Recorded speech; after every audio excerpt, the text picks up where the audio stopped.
If you're anything like me, you have goals that you want to accomplish, goals that you want to achieve, and certain character traits, and just a type of person that you want to become. You just want to improve, and you just want to basically you just want to better yourself, right?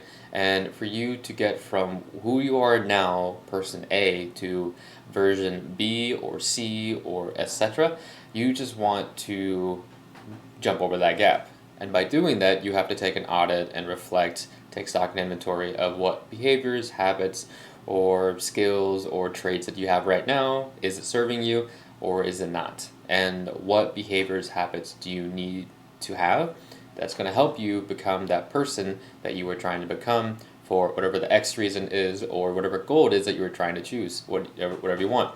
You got to make sure that that person that you want to be or that goal is like as the top part, like the top chunk, and everything underneath it. Make sure that you are in alignment with who that person is and embody all those qualities, traits, and etc.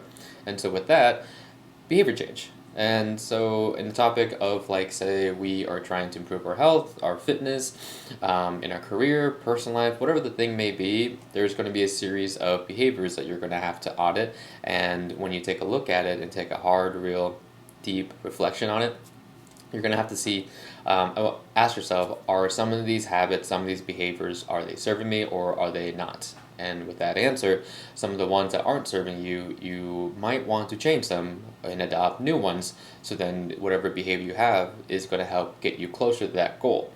Now, adopting a new behavior is not always the easiest thing, and it really depends on what the behavior is and how large and granular is that goal. Now, if you have a smaller goal, say your goal is to just be a little more hydrated, so drink water every single day, then the habit and the behavior that you have to like build and develop, it's going to be a lot smaller. It doesn't take that much energy or time for you to really develop to do the thing. It's pretty small. It's pretty minor and not much of a tweak. But then, say you have bigger goals. Say that you want to get off blood pressure medications, then that's going to require you to start exercising by going on more walks, physical activity, by training in the gym, doing cardio, changing the way how you eat, moving more, your sleep, all those type of things. And something like that is a more impact. It has a larger impact to your lifestyle. So depending on how big the goal is, since our behaviors and habits are so intertwined and interlaced within our own identity, our relationship with ourselves, how we view ourselves, what's the narrative that we tell ourselves, then depending on what that goal is, the behavior, it's going to be that much more difficult to really build and develop it because you're going to be going against the grain of who you are because you were so tied to whatever that behavior, that identity is. Right. So say you are a person that live paycheck to paycheck, and you looked at your finances and you see that you spend your money a little bit. You don't have your priorities in the right places, and that's just your habit and your behavior. And now, if you want to say spend underneath your means, you're going to have to change a lot. You're going to have to start saying letting loose of some purchases that are non-essential compared to the essentials, and then that's going to attack a lot of those behaviors of like, hey, if your morning routine is you go get a cup of coffee at Starbucks, oh, during your lunch you normally go out and eat with your coworkers, oh, during the dinner, you kind of see where I'm going there, and that's going to attack you because you're like, now I can't do that.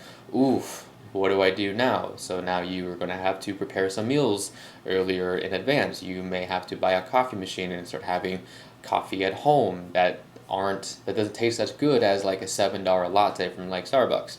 And that's going to start attacking a lot of your beliefs and your relationship and stuff like that. So changing your behavior is not always the easiest thing, depending on what the thing is and really the type of person who you are. Some people can adopt a new behavior just like that, and others it takes a lot more time, and it really depends on your willingness. And I think that's like the first stage, the first door is, are you willing to be aware of your current situation and to be honest with like, okay, these are my, say, deficits, and these are areas where I can improve because this is where I want to get to. And that's going to put you in a very vulnerable and uncomfortable situation with yourself and in the process of doing the thing.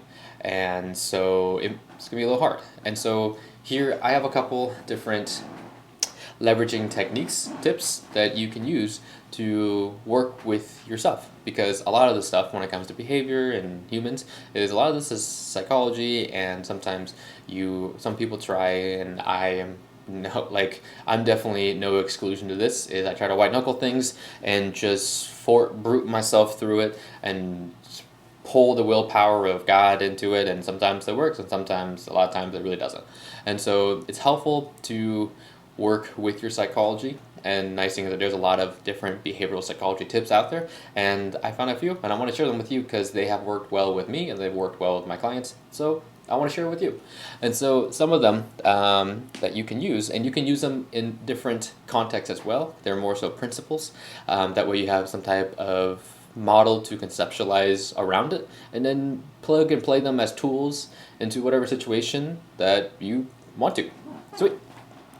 So the first thing, and some of the stuff was inspired by a post I saw. If you don't follow a girl on Instagram, her Instagram handle is Karin with a K, Karin Nordine PhD. She has a PhD in human behavior change, so essentially human adult learning. And she had a post that inspired me with this episode. Some of these are from her, some are from a book called Atomic Habits by James Clear, which I highly recommend, and some are also things that I have just kind of unknowingly done myself, and now I found that there's a name to it. So it's like a mixture of sources that accumulated to this that inspired this episode. So the first thing is leveraging your mindless eating behavior. So for example, my mom, I'm going to use my mom for example, is that she mindlessly eats. She keeps snacks in the car, or like many of us, we just mindlessly eat by, like, if there's food within proximity of us and we see it, we're going to grab it, we're going to eat it, and it's just going to go like that. But if you can say, it's hard for you to kind of like stop that, why don't you switch out the object itself, and it helps you kind of leverage that weakness of you as a strength. So if you mindlessly eat and you can't really help it, instead of having chips and like candy or like high ultra processed carby sugary stuff around you, just have more like vegetables laid out, or have like fruit like bananas, kiwi, pineapple, apples, grapes, things like that. And so you're just mindlessly eating more fruits and some veggies and stuff without even thinking about it, just because you want to munch on something. And by that, you're knocking several birds out with one stone, from a health department and with you working with yourself. So that's a way for you to leverage that mindless eating, that tendency, that behavior that you already have. Because that behavior is not necessarily good or bad, it's just how you behave to a particular situation or a stimuli. And so with whatever the reason may be that you are mindlessly eating, you can leverage it by doing that, by changing the thing that you are grabbing, then trying to rewire your entire circuitry. So that's a really helpful approach there. And same thing for like scrolling. Say you are a type of person who scrolls, maybe a way that you can scroll is like, say you go for a walk. Just go for a walk while you're scrolling. Or sit on a resistance bike while you're scrolling. That's almost like your time to scroll. So it's similar to that as like a subcategory, but same idea, just kind of leveraging your mindlessness. And yeah, and the next thing is rebranding it. So the thing about rebranding is we all generally know what good things are like good for us, right? Like eating vegetables and fruits and protein, we know those are good for us. We know that doing certain things are just good for us in general, but it's just kind of boring and you don't want to do it, like going outside for a walk. But if you can rebrand it, like how it's like, hey, this is my hot boy walk, this is my hot girl walk, and it makes it a little more fun and it adds a little more emotion to it, and you're telling a different story, and then as a byproduct of that, you're going to get the benefits. So try rebranding a situation in a way that just makes it more fun to you, so then you do the thing. Like people some guys don't want to do their skincare routine at night, or like, no, no, sorry, that's not a good one. Girls love doing their skincare routine, and what I've seen is, I feel like, I could be wrong, is that with social media you can do a lot of your TikTok videos, you just put it up, it's like very aesthetic and teaching other girls and things like that. And so if you do your skincare routine at night, because it's just like you're kind of just reframing it differently, and it's like, oh hey, it's me not just doing it for myself, but I'm helping other people, it's making a fun, cool video out of this, and it's just because it's fun. Like, you found a way to have fun with it, and you rebranded the product, so then you did the thing. Nothing really changed. You're just reframing the way you're looking at things, just like how advertisement, media kind of attract us whenever we're looking at stuff. So think about that. Let that kind of settle in. The next thing is temptation bundling. And so what this means, and it's very similar to like habit stacking. So habit stacking could be like you're doing two type of behaviors, two habits that you normally do. Like, I normally brush my teeth, but I also normally stretch out my hip flexor while I'm just kind of standing, because I like to be a very mobile person that I like work on mobility, and so I'll like get on a pigeon pose or like stretch out my hips a little bit while I'm doing the thing. But when it comes to temptation bundling, you can very much do like one like habit or behavior that you dislike with one that you do like. So it's like, hey, if I'm going to like read, sorry, no, if I'm going to say clean my house, and I don't particularly want to do that, but I want to listen to this podcast. Sorry, hold on, other way around. I want to listen to the podcast I'm listening to, but I don't want to just like, but I also don't want to clean my home. Then I can listen to it while I'm mindlessly cleaning my home, doing the dishes, doing the laundry. So I am like bundling up one habit slash behavior that I do want to do, and the other one that I more so dislike, and you kind of bundle them together and it works. So temptation bundling, that's another way of working, kind of a behavioral psychology tip that you can use.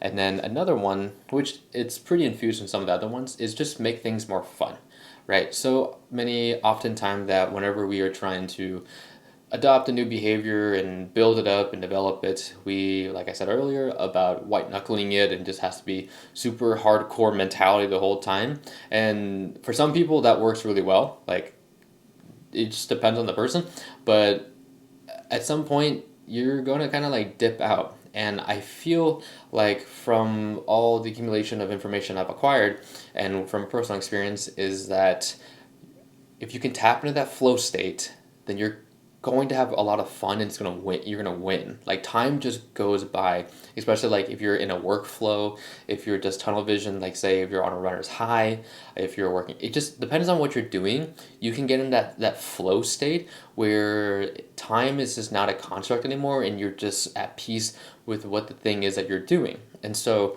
if you are trying to find enjoyment and productivity in your work, in your exercise, in your, say you want to tidy up your home a little more, be a little like a bit more tidy person, then find some way to make this situation more fun. Ask yourself, what would this look like if I was having fun? So, for example, for me to clean my home, like, say I don't want to do it, but I want to listen to that podcast, like I said earlier with one of that example, is that this would be fun because I can listen to the thing I want to listen to, and I can do the thing. Cool. Working out. Well, I like working out, so that's not really a great example there. But work. Okay, how about work? So say with working, I don't want to do this project right now. I don't want to do these tasks on my to-do list I want to do, but let me play some really cool music. Oh, let me go to an awesome coffee shop here, because the experience of the people around me, the voices, the chatter, and just like the vibe of the place makes it really fun and makes you want to be that type of person that wants to do the work. So that's a great way to make a situation more fun for you to do the thing. Like, yes, maybe you do spend a few bucks getting a cup of coffee, like drip coffee, it's like $2-3. Yes, you could work from home and do all that stuff and save money or whatever, like thought process or logical thought process you can think of. But sometimes you just gotta just break things up, break up the monotony, and just change up your environment, because our environment has so much to do with how we work. And it doesn't matter what type of work you do, I feel like, in a type of person, is that everyone can use a little bit of a shakeup, and it just adds more juice and helps. If you can get into that flow state, whatever that thing is that helps you get into that flow state, do it. Like, I really encourage that. So these were some of my helpful tips when it comes to any type of behavior change, and a lot of these stuff you can use in multiple formats and domains. They're more so principles that have always served me well and are backed up by the literature and has served my clients well too. So I hope this was helpful. Let me know if you guys have any questions. But again, thank you for listening or watching this, depending on the platform that you were on. And again, much love. Also, I have been drinking this bum energy drink the last like 2 3 days. It's like now in my rotation, just trying it out. I've tried the citrus burst, the orange sunrise, and the cherry frost, and all three are pretty awesome. The caffeine is like 112 milligrams, and they have this nootropic compound ingredient called cognizin, and it works. It works really well. I like it, since a lot of my work, and especially what I'm doing with this, is very cerebral intensive, and I do like the synergist effect, and it's not so much caffeine to where I am up on my upper limit and so much, and I just don't want that.